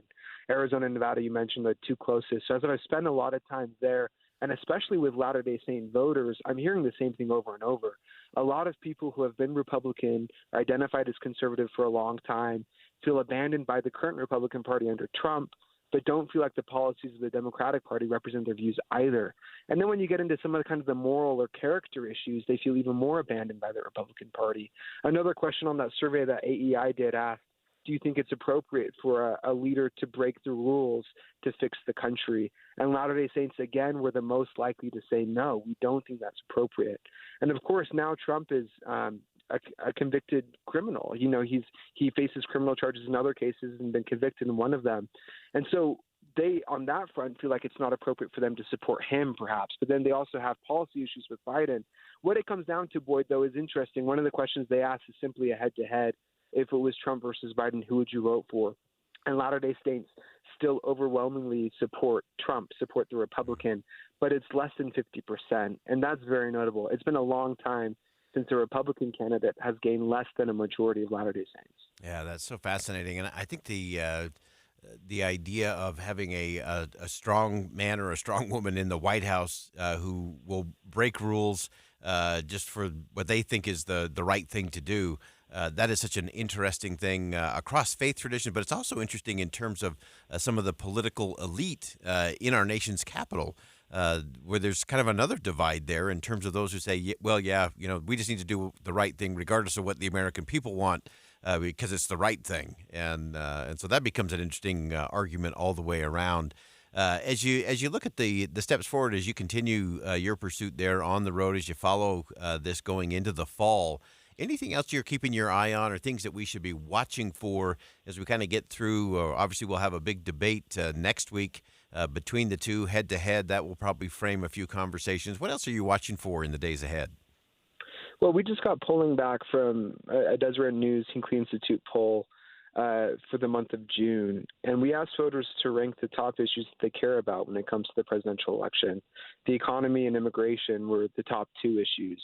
But following up shortly thereafter was the idea of morality, faith, and character, which is something at least I haven't seen in polling come up this frequently. It seems that voters, especially voters of faith, are paying a lot of attention to both the characters of the candidates, the characters of the politicians in Washington, and the morals that they feel are guiding both the conversations and the policies. Now, those can be kind of trite buzzwords, but I think there's something to be said about people really yearning for a revival in some ways, seeing kind of decorum and dignity extended to people of both parties. And if they don't see that in either major party candidate, they have a decision to make. Do they vote for the proverbial lesser of two evils? Do they vote third party? Do they write someone in? That's a decision that every individual has to make, and I can't tell them what to do. But it's certainly an interesting trend that people are talking about that type of stuff at this point, more than 5 months from Election Day. And I think it's so important that we get to that part of the conversation, the choosing not to choose. Or rejecting the false choice of it's either or, as you said, the lesser of two evils choice. There is another one that we have to get to, and we're going to continue to break that one down because I think it's one of the areas where our elected officials and politicians in particular convince us that we only have two choices, and that's good for the status quo. And we have to be willing to say, I am going to write in a third party, or I'm just going to write someone in, or I'm going to leave that line blank. Those are all choices to be made, and choosing not to choose is an interesting choice. I think it's an important choice that we need to explore just a little bit more. Samuel Benson, national political correspondent for the Deseret News, covers the 2024 presidential election, always on the road. Samuel, thanks so much for making time for us today. Always a pleasure. Thank you, Boyd. All right, that's Samuel Benson from the Deseret News, and you can check out his piece at Deseret.com. Some great insight there, and I do find that one question so fascinating when it comes to, if you have someone who's willing to break the rules to move everything forward, is that the right thing? I just really challenge that one, and it's amazing how many people are comfortable. I usually go back to the Dennis Rodman theory. Nobody liked Dennis Rodman unless he was your Dennis Rodman. And sometimes we see it in our politics. They may be an awful, horrible, terrible, but if they're my awful, horrible, terrible, it'll be okay. And that's not okay. We'll continue to have that discussion. All right, we'll step aside for one last break. Come back with some final thoughts on Inside Sources here on KSL News Radio. Stick around. We'll be right back.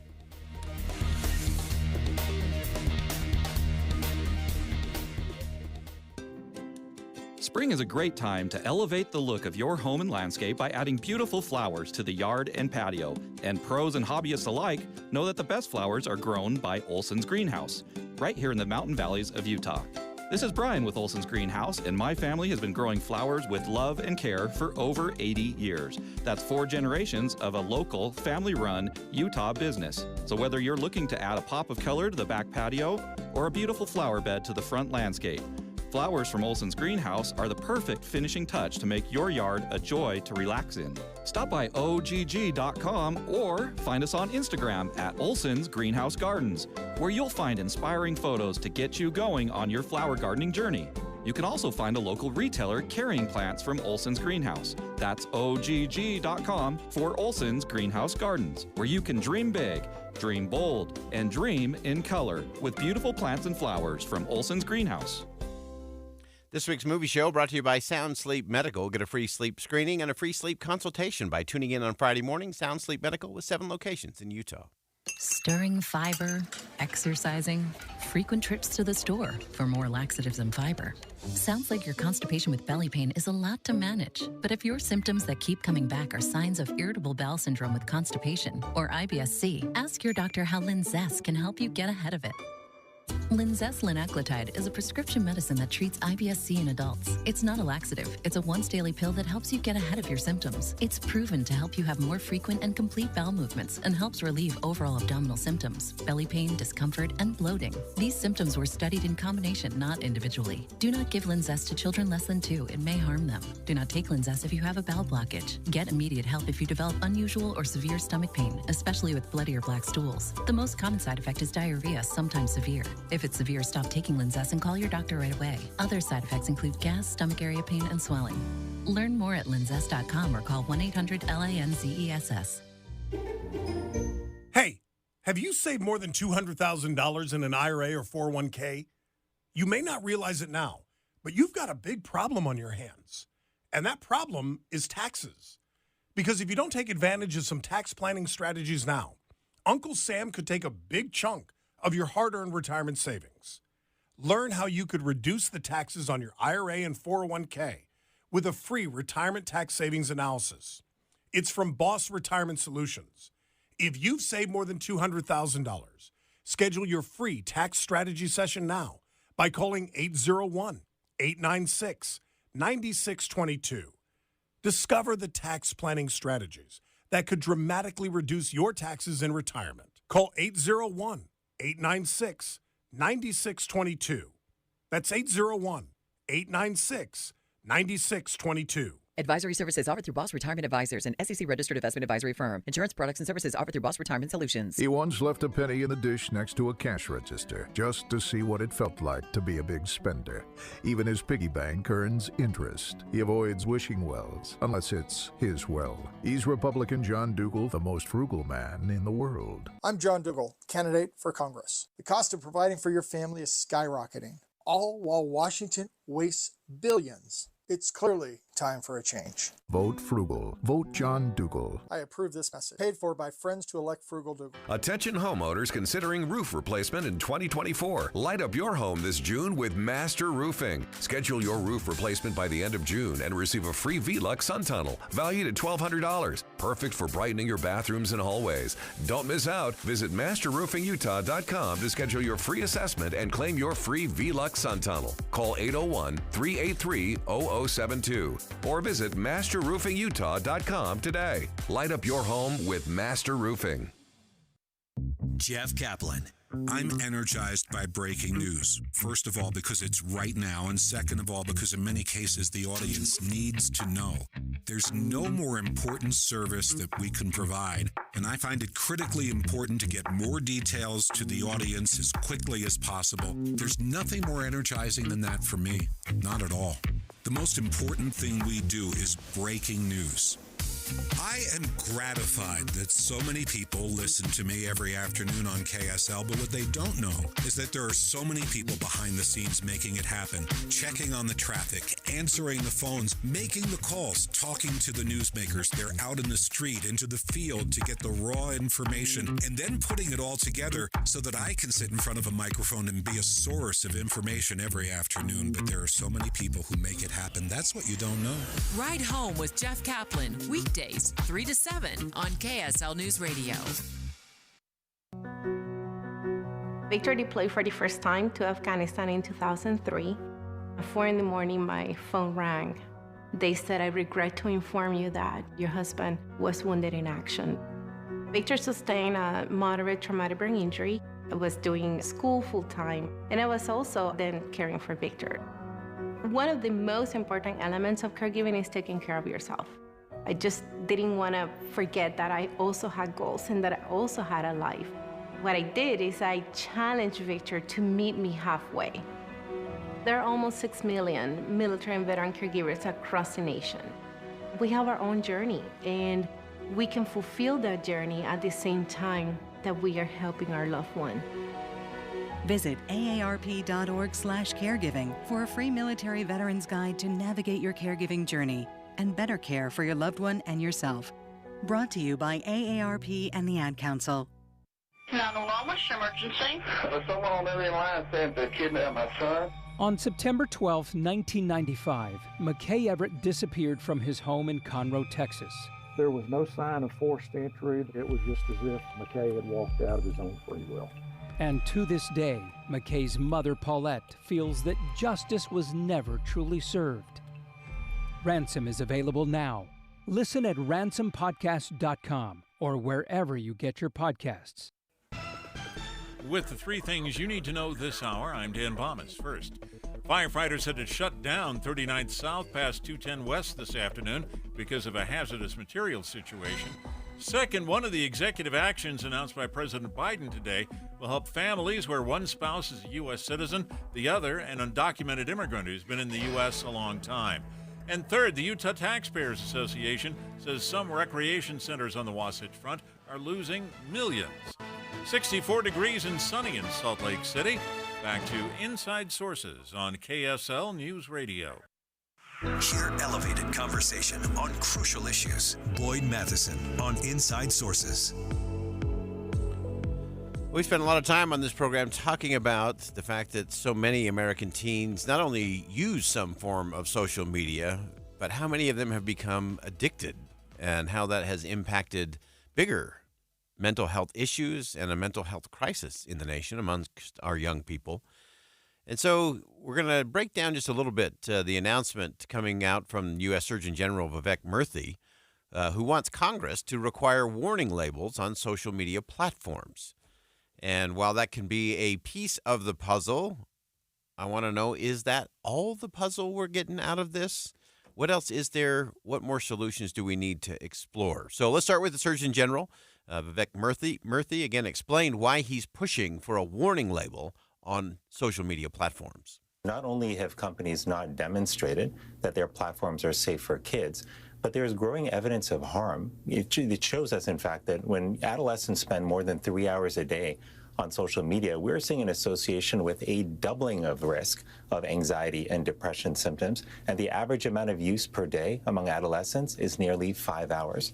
So that's deeply concerning to me, not just as Surgeon General, but as a parent myself. Now, a warning label would help parents to understand these risks. Many parents don't know that those risks exist. And we have data from tobacco warning labels that in fact tells us that they can be helpful in changing awareness and changing behavior. Keep in mind, when Congress authorized these labels for tobacco more than half a century ago, or nearly half a century ago, the smoking rate in America was above 40%. Today, it's under 12%. That's an extraordinary amount of progress. Labels were a part of that effort. So that's the announcement coming from the U.S. Surgeon General, Surgeon General Murthy. And I think it's true. I think the important thing for all of us to recognize is that it's not enough for the social media platforms to say that it's safe, because that's not enough. Does it actually cause harm? Safe is one thing. Causing actual harm and damage is quite another. Murthy went on to explain the negative effects that social media are having on youth mental health. What has happened over the last nearly 2 decades that social media has been around is truly unconscionable when it comes to the health of our kids. We have allowed these platforms to exist, to evolve, to proliferate, to really occupy so much space in our children's lives. And our kids themselves are telling us about the mental health impact. You know, I've just finished a college tour where I spent time with young people all around our country, and they brought up social media in every engagement we had, talking about how it makes them feel worse about their body image, how it makes them feel worse about their lives as they're constantly comparing themselves to others. Again, that's coming from the Surgeon General saying, okay, here's the impact, here's what we're seeing. He's been doing this tour around the nation, particularly on college campuses, trying to get a better insight in terms of what's going on. And so the question then becomes, is there a right age to allow social media? If so, when? Here's how the Surgeon General described it.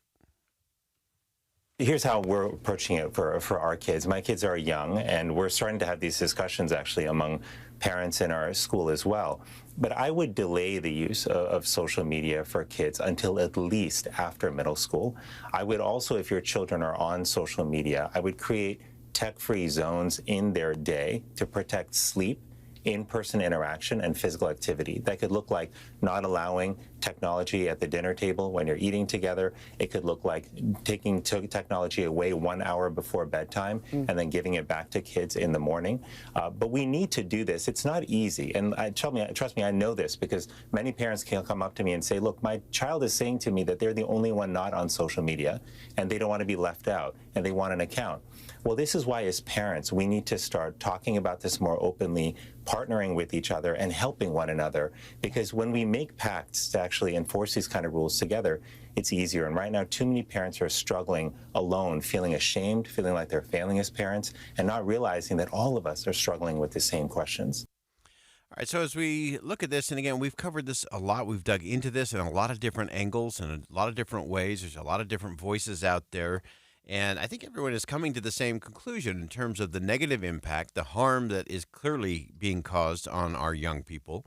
And so then the question is, so what do we actually do about it?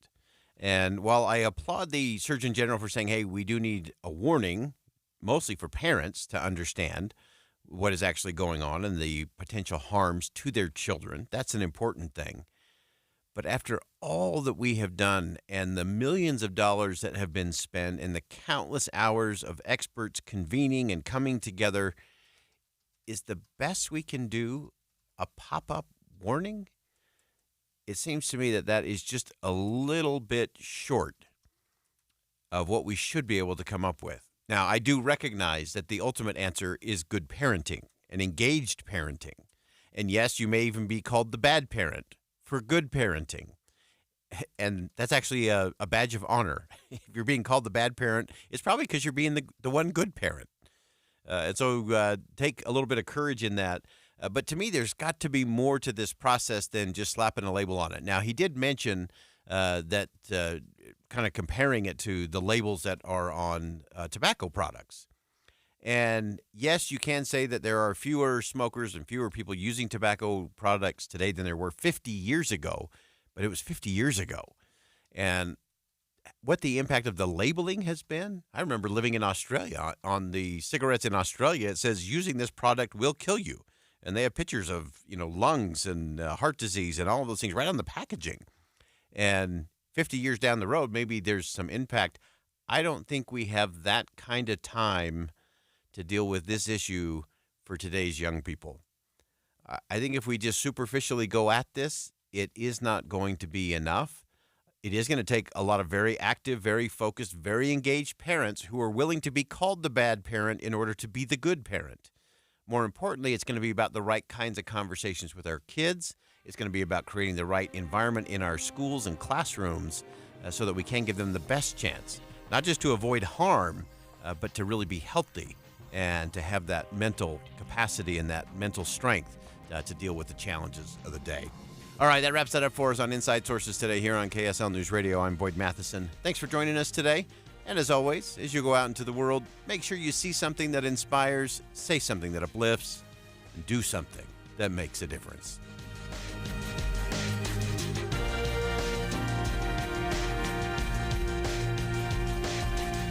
KSL FM Midvale. KSL Salt Lake City. From the KSL Common Spirit Health Studios, this is KSL News Radio. Utah's news, to help people